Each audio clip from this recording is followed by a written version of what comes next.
Hey guys, welcome back to the channel. Thanks for checking out the video. As you can see from our intro, this is our new toy for the farm. We purchased this last fall right after haying season, so this is our first opportunity to show you the Case 8430. This is a 4x4 round bale baler. This is a dry hay baler. This cannot do the high moisture. There's a lot to learn about this baler, and it's going to take me quite a while, but it's got the hydraulic twine tie. You can see from the video that once I stop and I've established that the bale is the correct size, I pull the other hydraulic lever, an arm with the twine, it comes out. We've got the two balls of twine stationed right underneath that lid, and it's fed through this device that crosses.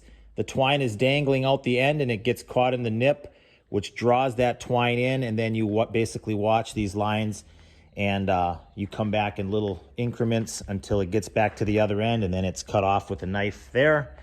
And yeah, it's a little trick to make sure that the bale gets, you sort of sewing up the windrow to make sure that you get enough hay on each edge of the bale so that it's a square bale. Doesn't make sense, a round bale that's square, but you want a tight bale and have nice formed edges. I did do a little of experimenting with doubling the windrows and then making smaller singles. I wanted to see how it would work. So there's a learning curve. Took me about 5 bales to make one that I would say looked really nice. This did come with a monitor, but I just ended up using this here.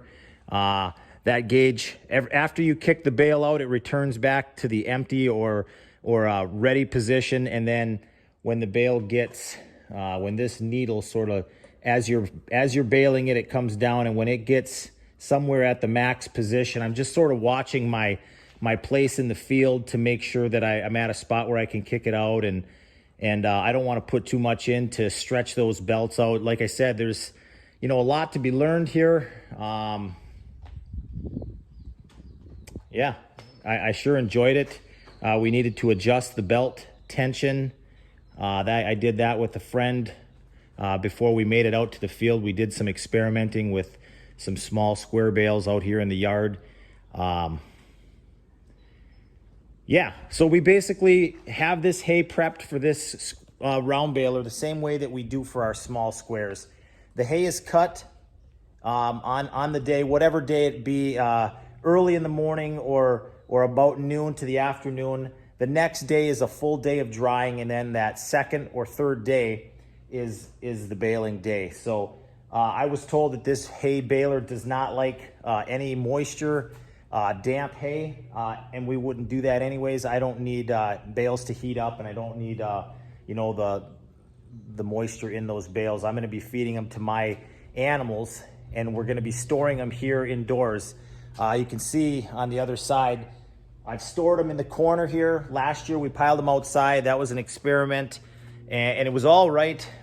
I'm sure a lot of guys would be all right with the hay, with that little bit of waste you get from sitting on the ground. I didn't like that, so we're going to do a lot of our hay small squares and pile them in the big barn, and the rounds that we make from our high alfalfa fields, what we'll consider cattle hay, that'll get stored here in the shed. So we'll be doing our small square hay bale sales out of the big barn. I'm happy. I'm trying to think what else I could tell you. The price was right. It's not green. I think it's a great starter baler. Not really probably a very popular baler for some of the larger farms, as it only makes a 4x4. Huge upgrade for us. We're really happy with it. And, as we progress with the farm and as horsepower increases, maybe we'll increase the size of the baler. But a great start here. I hope you guys enjoyed it. If you've got any stories or input that would help out with this baler, any tricks, I'm happy to hear them. Leave me a comment. But yeah, we had one experiment day, and then we're going to just be doing squares here for a while to get that grassy hay picked up. And hopefully in the next week or so, we'll be back at round baling. So That's it. That's our new tool. Thanks for watching the video, guys, and I will catch you in the next one.